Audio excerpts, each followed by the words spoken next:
തീർന്നത്. ക്രിസ്തു നമ്മളിൽ എന്ത് ചെയ്യണം? ഉരുവാകണം.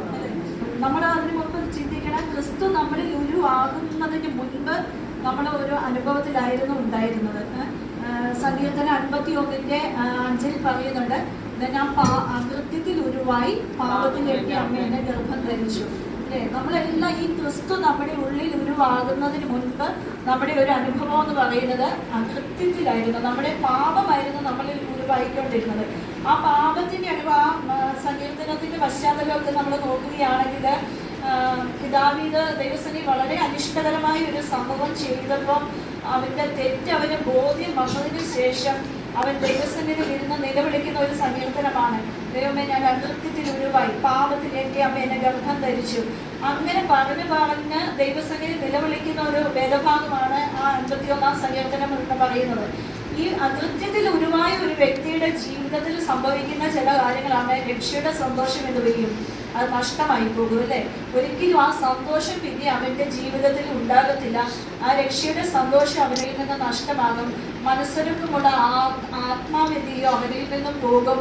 അങ്ങനെ കുറേ കാര്യങ്ങളാണ് അവിടെ കാണുവാൻ തക്കോടെ തീരുന്നത്. ഒരു കാലഘട്ടത്തിൽ നമ്മുടെ ജീവിതത്തിൽ ഈ ഒരു അനുഭവത്തിൽ കൂടിയായിരുന്നു നമ്മൾ പോയിക്കൊണ്ടിരുന്നത്.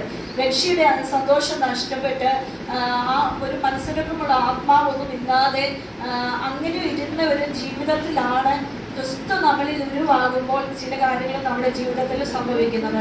ഇവിടെ പൗലോസ് പറയുന്നുണ്ട്, ക്രിസ്തു നിങ്ങളിൽ ഉരുവാകണം.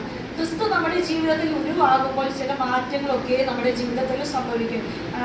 ഈ സങ്കീർത്തനത്തിൽ തന്നെ പറയുന്നുണ്ട്, ഈ പാപം ചെയ്ത അവസ്ഥയിൽ ഈ ദാവീദ് പറയുന്നു, എൻ്റെ പാപം എന്ത് ചെയ്യുന്നു? എപ്പോഴും എൻ്റെ മുമ്പിൽ ഇരിക്കുന്നു. അല്ലേ?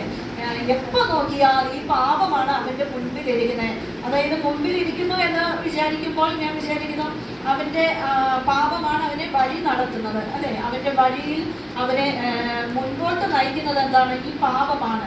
പക്ഷേ ഇതേ ദാവീദ് ദൈവസന്നിധിയിൽ തന്റെ തെറ്റുകളെ ഏറ്റുപറഞ്ഞ് ഉപേക്ഷിച്ച് കരുണ പ്രാപിച്ചതിന് ശേഷം ദാവീദ് പറയുന്ന ഒരു വാചകമുണ്ട്, ഞാൻ യഹോവയെ എപ്പോഴും എൻ്റെ മുമ്പിൽ വെച്ചിരിക്കുന്നു. അവൻ്റെ ജീവിതത്തിൽ വന്ന ഒരു മാറ്റമാണ് അത്. യഹോവ നമ്മുടെ മുൻപിൽ എപ്പോഴും ഉണ്ടെങ്കിൽ നമ്മുടെ ജീവിതത്തിൽ എന്ത് ചെയ്യും? എല്ലാ പ്രതിസന്ധികളെയും